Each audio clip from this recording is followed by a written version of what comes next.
Saya pernah membaca buku mengenai ada quotes kata-kata lah istilahnya, ada quotes. Kita bisa sebagai seorang pemuda, siswa khususnya kita bisa. Jadi koordinasi itu beralur. Maksudnya seperti ini.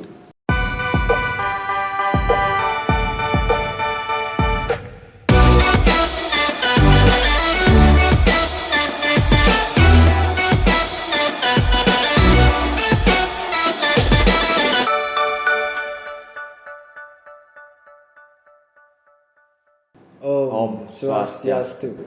Salam Pramuka. Halo Sobat Pramuka, kembali lagi di podcast kita kali ini, yaitu Prabi Asri, Pramuka Bicara Arjuna Sri Kandi. Baik, pada podcast kali ini, tepatnya pada tanggal 28 Oktober, yaitu memperingati Hari Sumpah Pemuda. Di sini kita dihadirkan dengan tamu yang sangat spesial, yaitu kakaknya masih muda dan memiliki jiwa yang masih semangat. Langsung saja, yaitu kakak Iputu Iwahyu Iswara.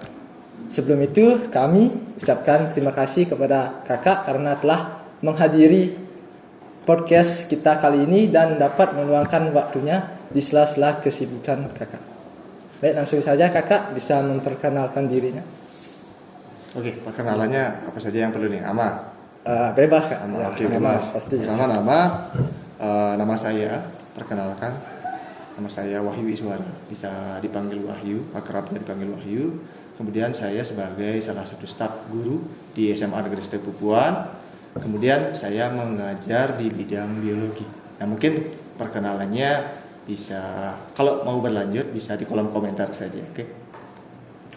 Baik, langsung saja, terima kasih kakak. Untuk podcast kita kali ini yaitu kita mengangkat tema tentang kepemudaan itu. Ya, oke, tentang kepemudaan. Ya, baik.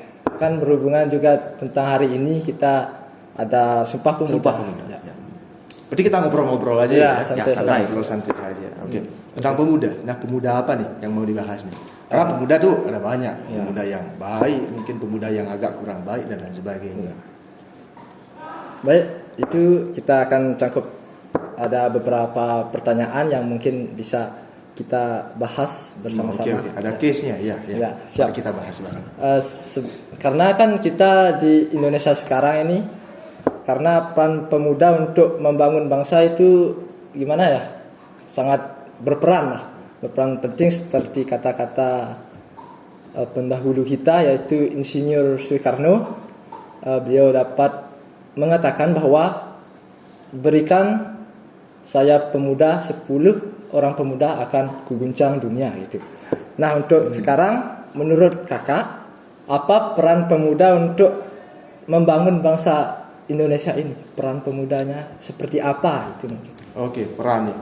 Nah, sebelum kita beralih ke peran, alangkah baiknya kita mengingat Sumpah Pemuda itu apa saja. Oh, ya. Nah, Sumpah Pemuda tentunya pasti teman-teman semua sudah tahu apa saja isinya. Apa saja? Coba kita bahas bareng. Ya. Yang pertama, Ada tiga. ada tiga. Yang pertama, pemuda itu dia bersumpah bahwa Sumpah bahwa yang pertama, Satu bahasa. Apa? Iya. satu bahasa bahasanya sama. Ya. Bahasa Indonesia. bahasa Indonesia. Yang pertama itu sebenarnya cinta tanah air. ayo Ya. diingat kembali. Berbangsa. Ya. Ya, bangsa yang Kami. sama. Bangsa yang sama. Bangsa yang sama, bangsa Indonesia. Ya. Itu yang nomor 2. Ya. Bahasa itu nomor 3. Yang pertama nih, yuk. Yang pertama kami Tumpah putra darah dan- yang satu. Ya. Tumpah darahnya satu. Ya. Itu yang Yaitu pertama. tanah Tumpah air itu ya, tanah air Indonesia. Indonesia. Nah, jadi cuma ada 3 aja nih. Ya, Sumpah 3. pemuda, sumpah yang dilakukan oleh para pemuda zaman dahulu. Jadi ada 3. Tumpah darah kita satu, tanah air Indonesia. Indonesia. Bangsa kita satu, Bangsa yaitu Indonesia. bangsa Indonesia. Yang ketiga, kita berbahasa, bahasa satu. Jadi komunikasi kita antar daerah yang satu dengan daerah yang lainnya itu sama, dapat dipersatukan oleh bahasa Indonesia. Ya. Nah, itu suku, ras dan lain sebagainya juga kita jangan terlalu mendoktrin masing-masing suku dan lain sebagainya. Kita semua adalah sama, adalah bangsa Indonesia. Tanah air kita juga sama. Nah, berkaitan dengan fungsi, menurut saya ini kita diskusi aja ya, bukan nggak ada yang benar, yang memang benar-benar mutlak benar dan memang benar mutlak salah gitu, nggak ada. Kita benar-benar diskusi. Nah, menurut pendapat saya, sebelum kita juga menuju ke fungsi pemuda zaman sekarang, kita mesti melihat konteks bahwa Saya pernah membaca buku mengenai ada quotes kata-kata lah istilahnya, ada quotes. Kurang lebih bahasanya seperti ini. Quote-nya, good time waktu yang baik will create a good man, akan membentuk laki-laki atau manusia, kita sebut sebagai manusia yang baik pula. Waktu yang jelek, bad time, waktu yang jelek membentuk manusia yang bagus. Oke. Manusia yang bagus membentuk waktu yang bagus juga. Jadi waktu yang jelek membentuk manusia yang bagus. Waktu atau keadaan maksudnya nih. Keadaan sekitar yang bagus. dalam zaman dulu mungkin masih perang atau penjajahan dan lain sebagainya. Itu waktu yang buruk atau keadaan yang buruk menciptakan manusia yang bagus. Yang bagus, manusia yang bagus. Nah, manusia yang bagus akan menciptakan waktu atau keadaan yang baik. Keadaan yang baik akan menciptakan masyarakat atau manusia yang santai, yang rileks. Karena keadaannya baik, manusianya rileks, santai. Manusia yang rileks akan menyebabkan waktu yang buruk atau keadaan yang buruk. Balik lagi, keadaan yang buruk menciptakan manusia yang baik. Nah, sekarang kita ada di masa yang mana kira-kira itu dulu? Kalau pendapat teman-teman semua yang mana? Kakak-kakak. Kira-kira kita ada di masa yang mana? Waktu yang bagus. Saya rasa sekarang kita waktunya yang bagus. Apakah manusianya masih bagus ataukah sudah waktu yang bagus ini sudah menciptakan manusia-manusia yang santai? Nah, itu bahasan kita. Nah, ketika manusia yang santai ini kemungkinan nantinya akan membentuk keadaan yang bagus. Nah, sekarang kita balik ke Sumpah Pemuda. Nah, Sumpah Pemuda ini kira-kira ada nggak hubungannya dengan keadaan kita sekarang? Dengan pemuda zaman sekarang, apakah tugas-tugas Sumpah Pemuda zaman dahulu itu masih ada di benak masing-masing setiap pemuda zaman sekarang? Ataukah pemudanya cuma main game saja? Ataukah cuma chattingan saja? Ataukah cuma hura-hura saja? Apakah masih terbenam di masing-masing benak setiap orang? Nah, itu. Kalau menurut kakak-kakak sekalian gimana? Dilihat dari pandangannya masing-masing. Kalau saya melihat bahwa teman saya kayaknya lebih banyak yang hura-hura atau semakin enggak kok, ternyata teman-teman saya masih banyak yang bekerja keras, masih mengabdikan dirinya pada negara gitu misalnya. Sepenglihatan teman-teman semua dengan teman-temannya, karena generasi kita berbeda tentunya. Generasi saya mungkin kelahiran tahun 90-an, 80-an, ada kelahiran tahun 80-an, 90-an sama 2000 ke atas. Seperti yang kita lihat banyak sekali yang di meme di Instagram dan lain sebagainya. Mungkin para penonton juga banyak sekali yang lihat. Nah, kalau ada seorang bos yang memarahi anak buahnya yang kelahiran tahun 80-an, dia akan semangat kembali mengerjakan tugasnya. Anak yang lahir di 90-an termasuk saya, dia akan tetap mengerjakan tapi dia marah-marah. Bilang sama bosnya, wah bosnya apa nih ya.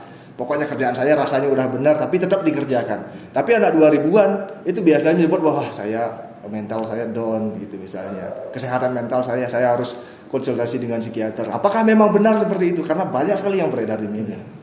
Nah, menurut teman-teman gimana pandangan teman-temannya sendiri, bukan diri sendiri juga, dari lingkungan gimana? Yang seangkatannya. Jadi untuk pertanyaan kakak tadi, mungkin pandangan kami terhadap pemuda sekarang itu kembali ke lingkungan kita masing-masing. Dimana kalau kita berada di lingkungan kelompok teman itu, maka kita akan mengalir. Istilahnya kita akan langsung mengikuti teman-teman tersebut. Contohnya, ada teman-teman kita yang suka bermain sepak bola, ada yang bermain bulu tangkis, pasti kita tidak mungkin berada di dalam lingkungan yang tidak suka berolahraga gitu. Oke, saya paham maksudnya. Itu maksudnya. Jadi menurut pandangan kakak-kakak berdua berarti tidak semuanya di lingkungan yang memang benar-benar baik, tidak semua di lingkungan yang benar-benar buruk juga. Jadi semuanya menyesuaikan dengan lingkungannya, entah pertamanya seperti apa, hobinya seperti apa gitu ya, kurang lebihnya. Terus saya ingin jawab dari yang tadi, mungkin kalau pandangan dari saya karena tugas saya sebagai seorang guru juga di SMA Negeri 1 Pupuan. Jadi tugas saya sebagai seorang pemuda adalah mengangkat 3 sumpah pemuda yang tadi. Yang pertama, ya mengingatkan bahwa kita itu memang benar-benar satu kesatuan yang utuh. Pakailah bahasa Indonesia yang baik dan benar untuk berkomunikasi antara satu orang dengan yang lainnya. Mungkin ya masih pakai bahasa gaul ya oke lah. Tapi dengan berdasarkan bahasa Indonesia yang masih kita gunakan. Kemudian menjunjung tinggi juga, jangan terlalu menjunjung tinggi ras kita, ras dari mana. Mungkin kita dari Bali, jangan cuma memiliki teman yang hanya dari Bali saja. Jadi kita juga harus menghargai ras-ras dan suku lainnya. Itu yang mana poin-poin tersebut harus saya tekankan kepada peserta didik yang saya ajarkan di kelas juga. Jadi mungkin kita bisa masukkan di tujuan pembelajaran atau saat alur pembelajaran, yang mana konteks pembelajaran mungkin bisa berdiferensiasi disesuaikan dengan keadaan materinya juga. Nah itu tugas saya sebagai seorang pemuda untuk menjaga Sumpah Pemuda itu.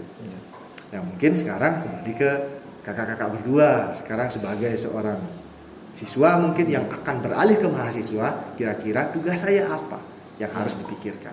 Mungkin saya masih punya tugas-tugas yang lain lagi, masih banyak tugas mungkin untuk sebagai seorang pemuda di Indonesia yang berbangga juga. Saya bangga sebagai pemuda di Indonesia. Nah apa yang kira-kira yang harus dilakukan mungkin untuk Indonesia ke depannya, selain mungkin dari ketiga sumpah tadi, di luar dari ketiga sumpah tadi untuk pengembangan lainnya, mungkin ada resesi. Nah kita kebetulan banyak sekali sedang booming topik resesi di tahun 2023. Pasti pernah dengar kan resesi. Nah, kira-kira nih sekarang kita sebagai pemuda harus ngapain sih? Resesi haruskah kita harus stop berbelanja, itu malah menurunkan kualitas ekonomi di negara kita kan. Kalau kita berhenti berbelanja, perputaran uang juga berhenti. Apakah kita harus terus berbelanja sampai menghabiskan uang jajan, menghabiskan uang gaji misalkan kalau ada yang bekerja memiliki usaha, apakah harus kita habiskan untuk mendukung proses ekonomi di Indonesia agar resesi tidak terjadi? Apakah seperti itu? Jadi uang kita habis semua. Nah itu kira-kira dari pandangan kakak berdua bagaimana? Selain dari pandangan saya juga tentunya. Jadi kalau menurut saya pribadi sebenarnya kita bisa sebagai seorang pemuda, siswa khususnya kita bisa. Mungkin dari pemuda mungkin banyak sekali memiliki inovasi-inovasi baru yang mungkin bisa untuk menjaga. Nah seperti yang kakak bilang tadi, 2023 mungkin akan menjadi resesi. Ya, krisis ekonomi mungkin. Istilahnya krisis. Ya, krisis ekonomi. Nah, jadi mungkin kita bisa berinovasi. Apalagi kita bergerak di bidang kepramukaan, di mana kepramukaan itu kan wadahnya untuk kita berinovasi, berkreativitas, dan juga kita bisa untuk selalu seperti ini. Gimana ya cara jelasinnya? Mungkin untuk pandangan yang kita lakukan sekarang untuk kedepannya itu seperti itu. Karena kan kita juga bergerak di organisasi kepramukaan, jadi fokus dalam untuk diri sendiri intinya apa yang bisa saya lakukan, benar. Saya belajar dengan baik. Berarti untuk organisasi kita sangat dapat belajar bagaimana menjalin komunikasi dengan teman-teman dan lain sebagainya untuk melaksanakan kerjasama atau ada kegiatan di luar mungkin dalam konteks kelompok itu dapat membuat kita dapat belajar itu ya. Nah mungkin untuk kedepannya yang kami lakukan sebagai pemuda itu khususnya untuk kedepannya adalah sebagai pelajar juga ya. Yang umum paling tidak kan harus hormat kepada orang tua gitu. Karena kan kita sekolah yang menyukai orang tua. Kasihan juga kalau kita bermain-main gitu. Jadi lebih baik hormat kepada orang tua, disiplin, apapun cita-citanya diraih gitu dengan penuh semangat gitu. Nah ini menarik nih. Menurut saya menarik nih, bahasan yang menarik. Nah hormat dengan orang tua, karena mungkin seperti yang kita ketahui semua, tidak semua orang tua yang memang benar-benar peduli pada anaknya, tidak semua. Kadang ya udah asal sekolah aja lah, silakan terserah nih kasih uang. Tidak benar-benar peduli, memang peduli tapi tidak benar-benar peduli. Ada juga orang tua yang mungkin agak tidak peduli, itu masuk megaigen gitu istilahnya, istilah bahasa Balinya mungkin ada penonton yang di luar Bali, mohon maaf nanti isi translate aja. Jadi banyak sekali orang tua yang mengarahkan anaknya untuk ya bekerja aja lah. Karena udah ekonomi sudah susah, tidak dibantu bekerja. Tetapi menurut saya pribadi itu malah pemikiran dari orang tua yang agak sedikit keliru. Karena menurut saya bagaimanapun susahnya ekonomi, dan mungkin saya dahulu pun mengalami pada saat kecil. Karena orang tua saya mungkin memiliki mindset yang lebih visioner dibandingkan dengan mungkin orang tua yang seperti itu. Jadi dia memilih menghabiskan uangnya untuk pendidikan sehingga dia bisa menyelesaikan pendidikannya. Ketika selesai pendidikannya, dia bisa sekarang mengabdi pada negara gitu misalkan, dengan mungkin penghasilan yang lebih baik dibandingkan dengan sebelumnya kalau bekerja dari dulu. Jadi mending belajar dulu baru bekerja. Karena modal dari belajar itu mungkin sebagian besar, tidak semuanya tentunya, dengan belajar dengan baik maka menghasilkan output atau lulusan yang jauh lebih baik gitu, sehingga hasil yang didapatkan juga jauh lebih baik lagi gitu. Itu mungkin salah satu saran juga bagi teman-teman semua yang sebagai penonton juga, jangan pernah meninggalkan edukasi, karena edukasi itu penting. Tidak harus di sekolah, karena edukasi itu bisa di segala bidang. Sekolah tidak memiliki bidang tertentu, bisa belajar di zaman sekarang udah modern. Kita udah bahas tadi, ini adalah waktu yang baik. Nah, waktunya adalah waktu yang baik. Apakah waktu yang baik ini akan menghasilkan manusia yang santai? Ataukah nanti waktu yang baik ini masih di zaman kita masih menghasilkan manusia yang baik juga? Ataukah ternyata kita adalah manusia-manusia yang mungkin sudah santai, manusia yang santai, nanti kita yang mungkin menghasilkan waktu atau keadaan yang buruk. Itu semoga kita bisa menghasilkan waktu yang baik, gitu ya, nantinya. Oke, gimana? Masih ada yang ingin didiskusikan mungkin? Jadi kan untuk itu, jadi mungkin balik dari karakter pemuda itu sendiri. Karena seperti yang saya tahu, untuk orang tua zaman sekarang itu dengan zaman dahulu itu sangat berbeda sekali. Pemudanya pun juga beda sekali, mungkin karena pergaulan ataupun yang lainnya. Nah, itu tadi perbedaan waktu, keadaan baik, keadaan yang mungkin memburuk. Mungkin kan kalau dulu keadaannya kita seperti sekarang lah. Keadaan yang dulu kita tidak punya handphone itu. Sekarang bagaimana kita untuk memanfaatkan itu? Sebenarnya kan zaman ini gimana ya, kalau kita memanfaatkan dengan baik maka hasilnya akan jauh lebih baik itu. Bahkan kalau yang buruk sekalipun bahkan buruk itu. Ya seharusnya teorinya karena kita dalam waktu yang baik dengan teknologi yang baik, tentunya menghasilkan seharusnya output yang baik seharusnya.